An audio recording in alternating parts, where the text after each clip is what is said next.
la noche de hoy me he fijado el objetivo de hacer un estudio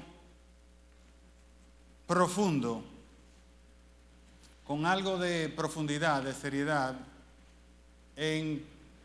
La intención original era cualquiera de los libros. Me hubiera gustado empezar con el libro de Efesios, pero me propuse también hacerlo con el libro más pequeño que podía encontrar. Y dado que uno de los libros más pequeños y trascendentales al mismo tiempo es el libro de Colosenses, que tiene apenas 4 capítulos, igual que el libro de Filipenses. Rebuscando mucho podemos llegar al libro de Filemón, que ustedes saben que nada más tiene un solo capítulo. Pero no es lo que me gustaría traerles. Así que me he circunscrito al libro de Colosenses, a la carta que escribió el apóstol Pablo a un grupo de hermanos que se encontraban en una región que se llamaba Colosas, una ciudad. Tengo que decir que en el día de hoy usted no puede coger un avión y llegar a Colosas, porque no existe tal ciudad. Esa ciudad fue borrada prácticamente del mapa. Ciudades vecinas como Laodicea, Hierápolis, Derbe, todavía quedan sitios arqueológicos en el que usted puede ir y encontrar dónde estaba. Pero en el caso de Colosenses, en el caso de Colosas, esa ciudad no aparece, no está en el mapa, no hay un yacimiento arqueológico que usted pueda decir, mira, aquí estaba la ciudad de Colosas, pero sí hay mucha evidencia de ellas, y es una ciudad de las más antiguas. Heródoto la menciona, y otro personaje de la antigüedad, otro griego de la antigüedad, la mencionan, o sea que es una ciudad que está muy bien documentada. Lo que pasó con ella, que se encontraba, como les voy a explicar, dentro de un lugar muy prestigioso, muy especial, lo que se llamaba el Camino Real, que iba desde Mileto, que era la ciudad, quizás la ciudad más importante de Asia Menor, pasando por más arriba por Éfeso y tratando de ir hasta Tarso y de ahí a Babilonia, lo que tiene que ver con Mesopotamia, el valle del Éufrates y todas esas cosas que son los puntos de la antigüedad más importantes. Había que pasar por en medio de esa ciudad. ¿Qué pasa? Que se desarrollaron algunas ciudades en los alrededores de ella que fueron más trascendentes que ella. Y al arroparlo, la gente se fue yendo del lugar y prácticamente con el paso del tiempo no quedó nada de ellas. El estudio que me he propuesto es quizás el estudio más serio que yo haya hecho acerca de la palabra de Dios, acerca de las Escrituras. Y por eso les quiero dar, como les dije, esa profundidad de corte no solamente historiográfico, sino exegético, inclusive filológico, si se quiere, para que nosotros podamos, tener un estudio bien bueno, una base sobre la cual poder estudiar entonces otros libros del Nuevo Testamento, por ejemplo, libros que nos llenan de la cabeza de majestad, como el libro de Romanos. Pero para ir al libro de Romanos hay que primero comérselo pequeño y trabajar con las herramientas que tenemos para trabajar y crear las destrezas con un libro como este. Y este es mi propósito. Dentro de ellas, dentro de los propósitos, está esta necesidad de comenzar un estudio sistemático. Y ese estudio sistemático tiene como objetivo, primero, buscar características que sean propias de las cartas de Pablo. ¿Qué es lo que hace que una carta podamos decir con toda seriedad qué es una carta de Pablo. El hecho de que la primera palabra que se escriba sea Pablo hace que una carta sea de Pablo. Evidentemente que no. El hecho de que Pablo utilice una cierta temática en sus cartas o en alguna de sus cartas, cuando aparezca una por ahí vamos a decir, ¿esa carta es de Pablo? Evidentemente que no. Hay otras cosas que también buscan los estudiosos y las personas que tienen esa profundidad, que pueden definir cuando una carta es de un personaje o cuando no. ¿Para qué? Para profundizar en el pensamiento de Pablo. Que nosotros seamos prácticamente expertos en Pablo. Eso me encantaría. Saber cómo piensa Pablo, cómo expone Pablo, qué quiere Pablo que nosotros entendamos, cómo combate Pablo tal o cual herejía o tal o cual pensamiento o corriente de pensamiento que se encuentra en cualquiera de las iglesias. También quisiera que tuviéramos bien claro cómo era el mundo grecorromano de la antigüedad, de los tiempos de Cristo y de la primera iglesia. El siglo I. ¿Cómo era el mundo grecorromano? Eso es importantísimo porque recuerden que todo el Nuevo Testamento está escrito en griego. Y eso tiene un motivo. ¿Por qué? Porque el griego era la lengua. ¿Por qué? Porque los griegos y el pensamiento griego fue dominante. Fue la forma en la que todo el mundo pensaba durante muchos siglos. Pero cuando los griegos terminan, el imperio griego, entonces se impone el imperio romano, que tiene otra forma completamente diferente de pensar, pero que las dos hacen la base de la cultura que nosotros vivimos en el día de hoy. Nosotros podemos ver la forma en la que nosotros vemos las sociedades a través del pensamiento griego. Pero la forma política en la que están organizadas las sociedades de nosotros es romana. Las leyes, las bases de las leyes, nuestras leyes, son romanas. Y vamos a ver ese crisol de pensamientos, cómo se conjugan ese pensamiento griego y romano para darnos cuenta de cómo afecta al pensamiento judeocristiano de hoy, del siglo actual, y que prevalecerá por muchos siglos porque es la base de nuestra conciencia. Yo les decía que la carta pastoral más pequeña, junta con la de los filipenses, pero la de los filipenses es un poquito más grande, tiene algunas palabras más, es esta, la carta a los colosenses. Y para hablar acerca de los colosenses, como ya les había hecho una pequeña introducción, me gustaría que contextualizáramos geográficamente Colosas. Esa ciudad que yo les he dicho que ahora mismo no aparece, pero ¿dónde estaba la ciudad de Colosas? ¿Alguien tiene alguna idea de los del público en dónde se encuentra Colosas? ¿O se encontraba Colosas? Sí, pero ¿dónde era? Eso que está ahí atrás, ¿qué es lo que significa? ¿De quién es? ¿De dónde está ese mapa? ¿Qué reconocen ustedes de ese mapa?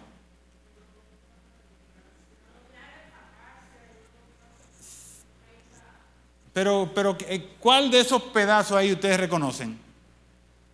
¿Qué hay ahí que sea reconocible? Que ustedes digan, eso es tal cosa.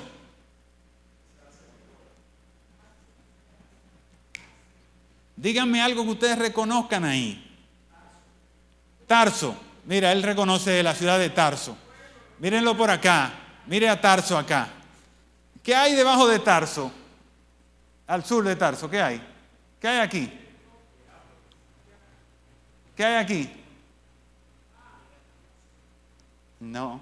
¿Qué hay ahí? Dígame, por favor, no van a quedar mal. ¿Qué hay por aquí? Ok, esto es un mar, ¿verdad que sí? Esto es un mar. Ese mar se llama el Mediterráneo, el mar Mediterráneo. Ok. Al final, el mar Mediterráneo empieza por aquí, donde está Gibraltar, que es España con Marruecos y Portugal. Entonces viene mojando todo esto y al final del Mediterráneo, aquí está Israel, debajo de Tarso. Aquí, ese pedazo que va ahí, que se baña, ese pedazo que viene bajando ahí, eso es Israel. Ahí está Damasco, aquí en la parte más cercana a Tarso. Ahí está Damasco. Lo que deberían haber identificado rápidamente es Italia, la bota. Yo pensé que lo iban a decir de una vez. Ahí está Italia, la bota, Sicilia, la isla de Sicilia, Córcega y Cerdeña, ¿verdad que sí? Ahora sí están ubicados. Europa en sentido general. Ok, una pregunta interesante ahora. Esto que está aquí, ¿cómo se llama?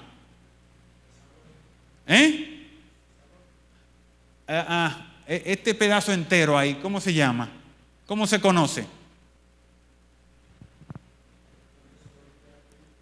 No, tan flojo en historia, a medio flojo en geografía y en matemáticas también.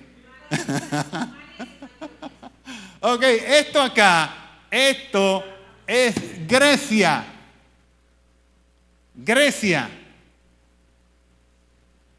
Entonces, cuando hablamos del mundo greco-romano, es lo que hizo Grecia con todo el mundo conocido y posteriormente lo que hizo Roma con todo el mundo conocido.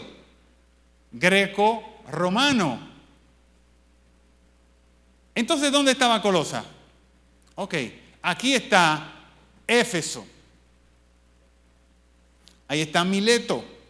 Entonces, la gente venía de Roma, Mileto, Éfeso, tenían que pasar por Colosas para llegar hasta Tierra Santa y por ahí hasta Mesopotamia, hasta Babilonia. Babilonia quedaría como por ahí, por esa puerta ahí, más o menos, en ese mapa. Aquí se ve un poquito mejor. Pero es lo mismo, es exactamente el mismo mapa. Egipto, aquí abajo. Esto es Egipto. Esto es Egipto, aquí se ve, ahora sí se ve Fenicia, se ve donde está la tierra de Israel, Siria, Capadocia, Galacia, Bitinia. Entonces este es el mundo griego, Macedonia, Tracia, Frigia, y esta es la parte más importante que es el Golfo de Acaya. Aquí está Corinto, no se ve ahí, pero ahí está, si se hubiesen acercado un chin más, lo ven, ahí está Corinto, que se podía navegar por acá, entrar a Corinto, un puerto muy importante, tranquilo, pero muy importante realmente. Acabamos de decir que entonces Colosas quedaba aquí. Eso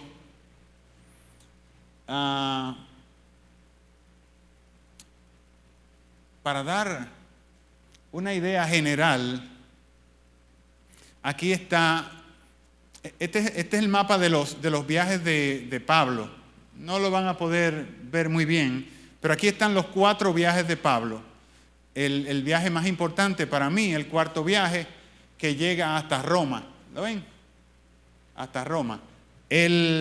En orden de importancia también, el más extenso es el 3.er viaje de Pablo, que llega hasta acá, sale, sube, llega, da la vuelta por allá arriba, vuelve y entra. Toca prácticamente todas las ciudades que ya anteriormente había atravesado el apóstol Pablo.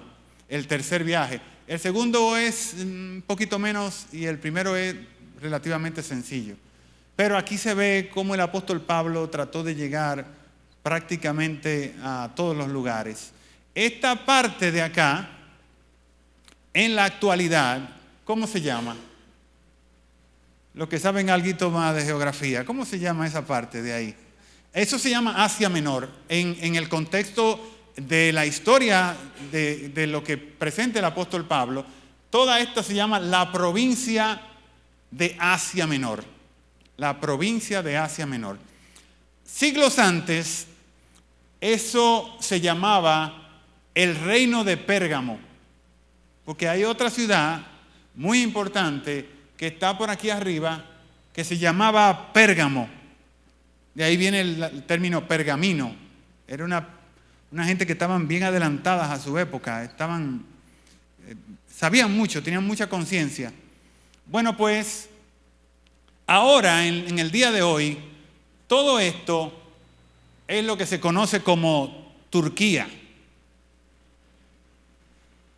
Después del Imperio Romano, ahí está, qué lindo se ve. Míralo ahí, se ve Turquía en verde aquí, ¿lo ven?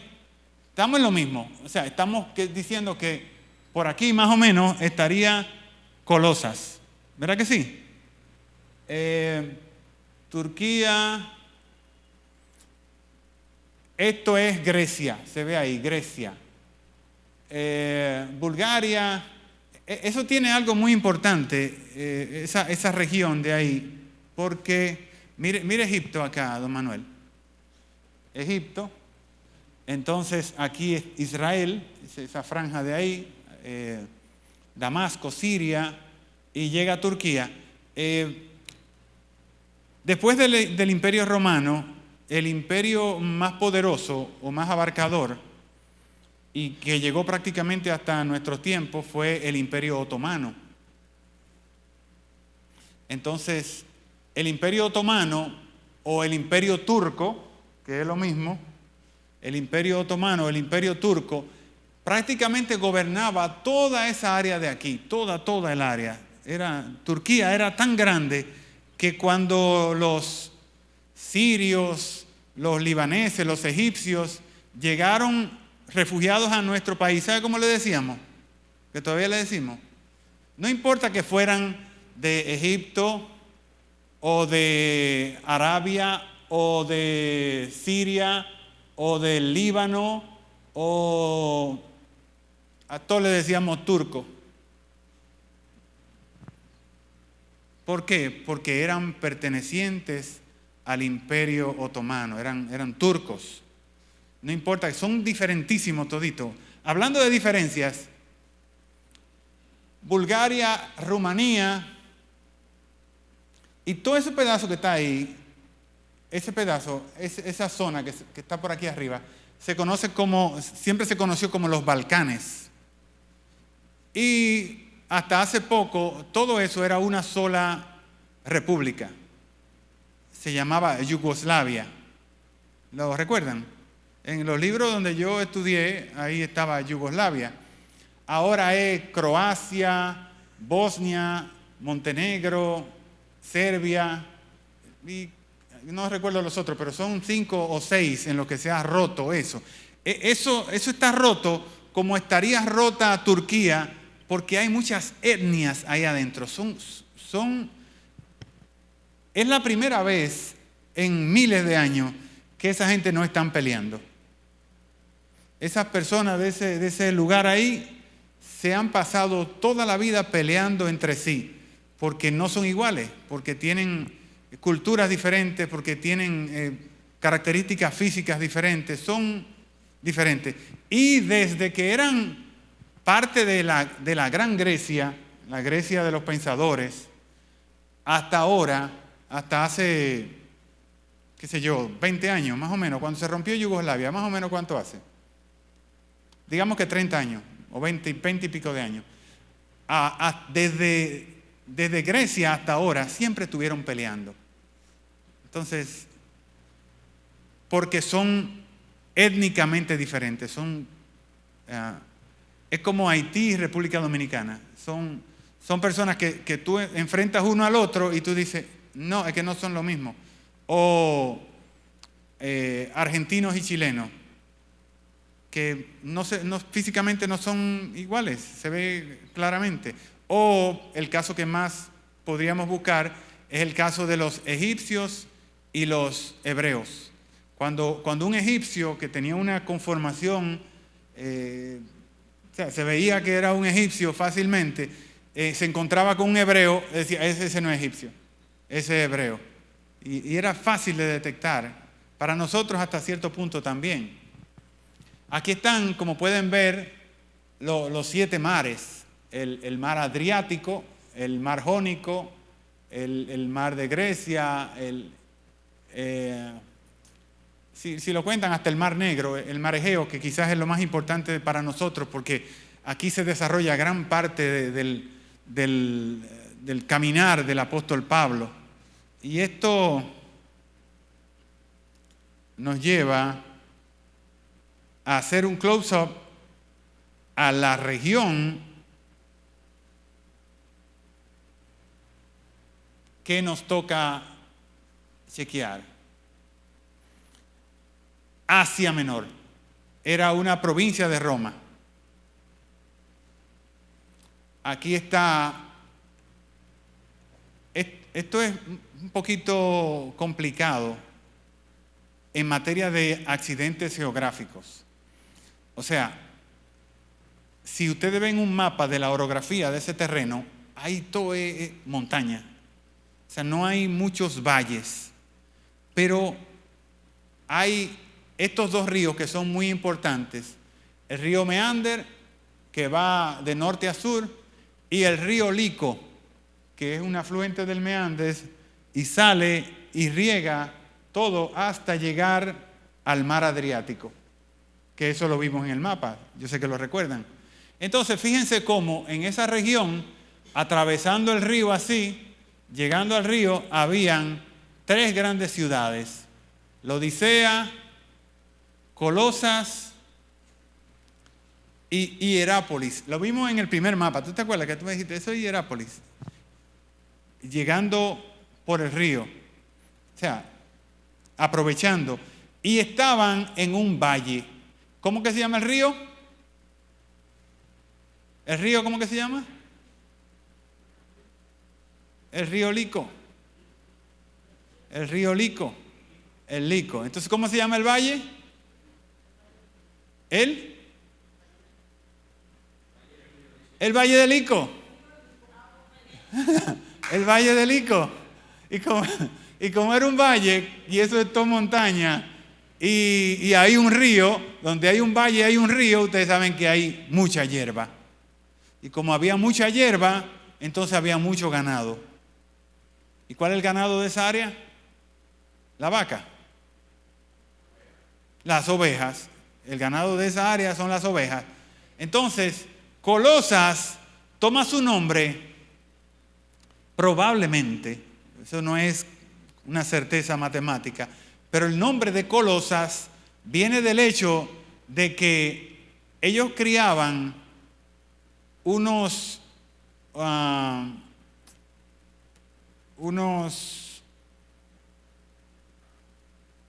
árboles, unos que daban un tinte rojo,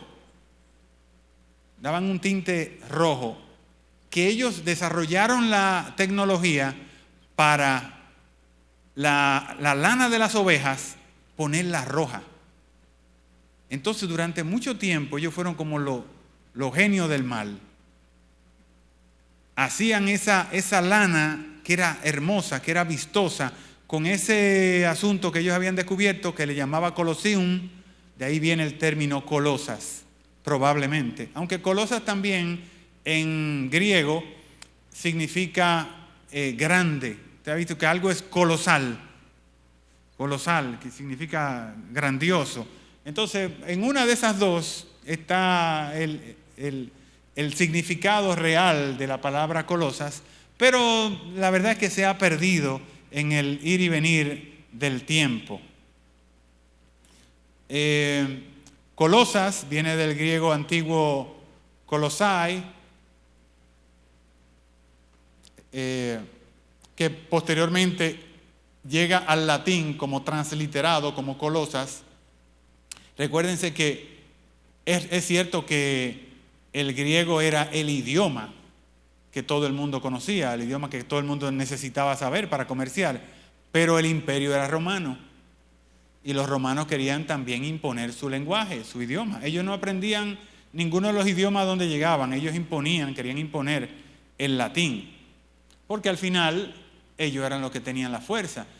Lo que vimos en el mapa es que La ciudad más importante de Asia, que era la ciudad de Éfeso,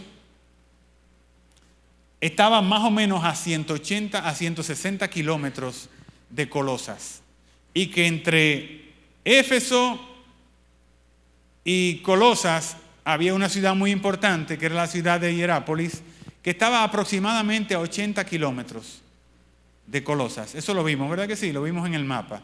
Quiero que esté bastante claro esto. Colosas estaba justo en medio entre Tarso, que tú lo viste, Tarso, y Éfeso.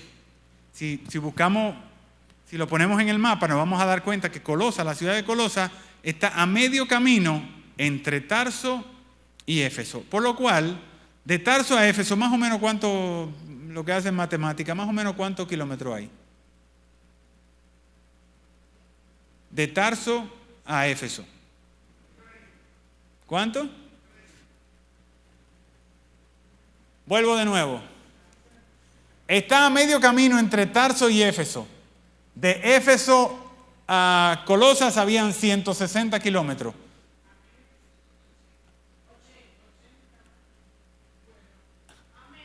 A medio camino está entre Éfeso entre Éfeso y Tarso, aquí, a medio camino, está Colosas. Entonces, ¿cuánto hay de Éfeso a Tarso? 300 y pico.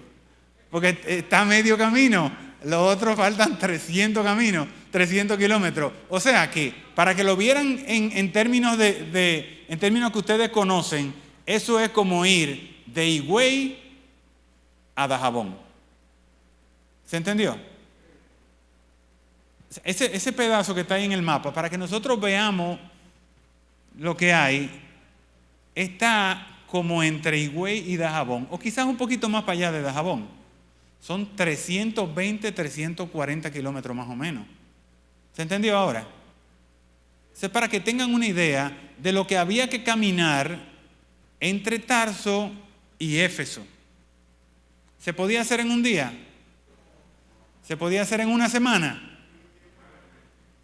Meses para llegar de Tarso hasta, y eso que ahí no había ninguna vía marítima, no había, o sea, estamos hablando de que es en el continente que están, no había que saltar de una isla para la otra, en el continente solamente, pero habían 380 kilómetros.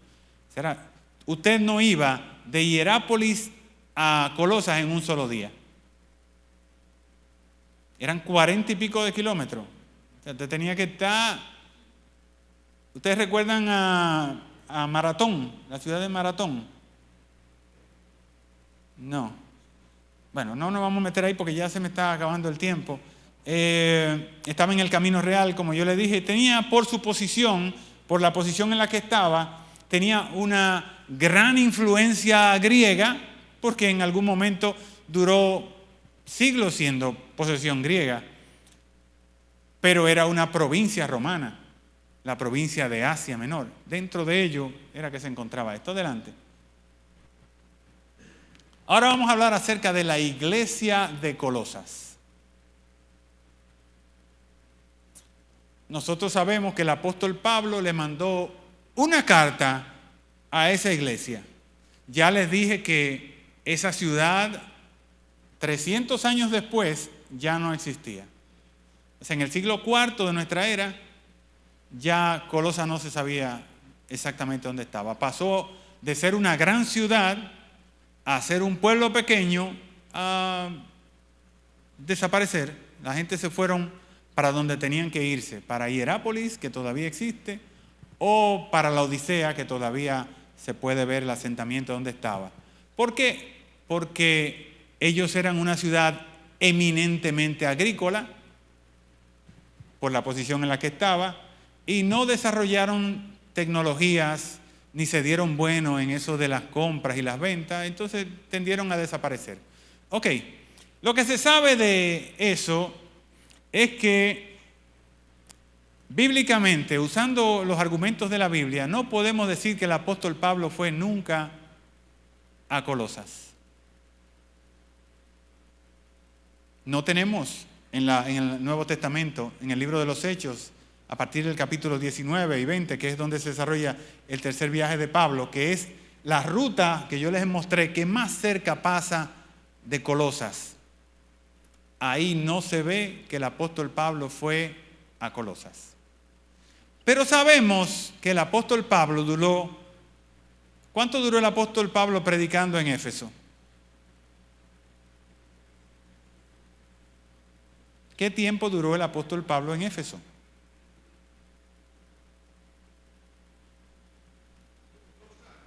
Dos años y medio más otro poquito, aproximadamente 3 años.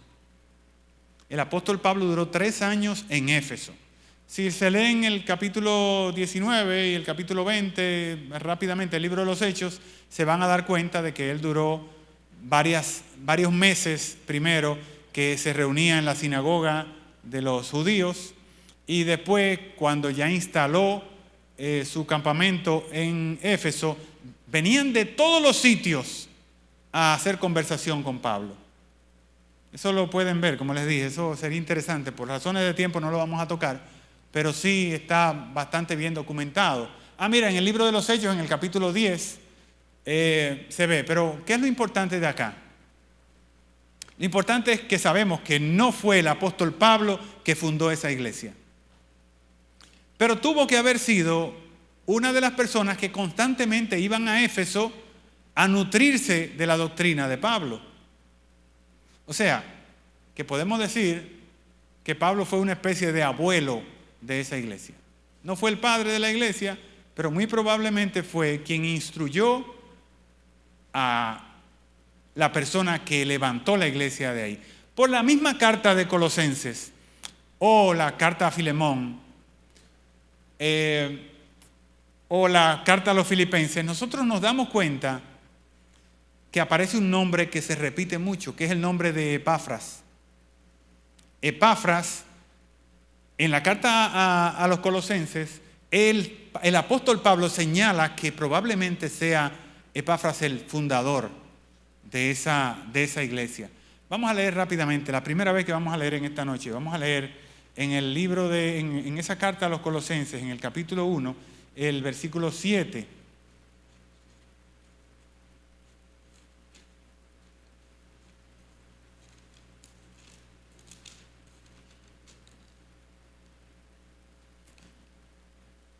Dice acá, como habéis aprendido de Epafras, nuestro consiervo amado, que es un fiel ministro de Cristo para con vosotros.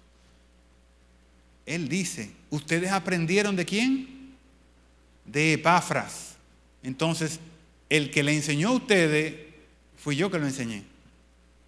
Y al final, en el capítulo 4, el versículo 12, que es la despedida de esta carta del apóstol Pablo, vuelve y señala, os saluda, les manda saludos en español de esta fecha. Dice, os saluda, les saluda Epafras, el cual es uno de vosotros. O sea, que ¿de dónde era Epafras? De Colosas. Epafras era natural de Colosas. Les manda saludo Epafras. ¿Qué quiere decir eso? Que Epafras se quedó con Pablo mientras la carta la llevaba otra persona. Eso lo vamos a ver con lujo de detalles la próxima semana si el tiempo nos alcanza. Pero hasta aquí dice, os saluda Epafras, el cual es uno de vosotros, siervo de Cristo. ¿Y qué hace Epafras según el versículo 12? Siempre rogando encarecidamente por vosotros en sus oraciones para que estéis firmes, perfectos y completos en todo lo que Dios quiere. Dice en el versículo 13 el apóstol Pablo, porque les doy testimonio de que tiene gran solicitud por vosotros y por los que están en Laodicea y los que están en Hierápolis. Las dos ciudades que vimos ahí. ¿Quién creen ustedes que fundó a Hierápolis y Laodicea? El mismo Epafras. Epafras era una especie de correcamino un hombre bien dotado que desde el principio fue discípulo de Pablo. Pablo le llama consiervo, o sea, que hacía el mismo trabajo que hacía el apóstol Pablo. Consiervo.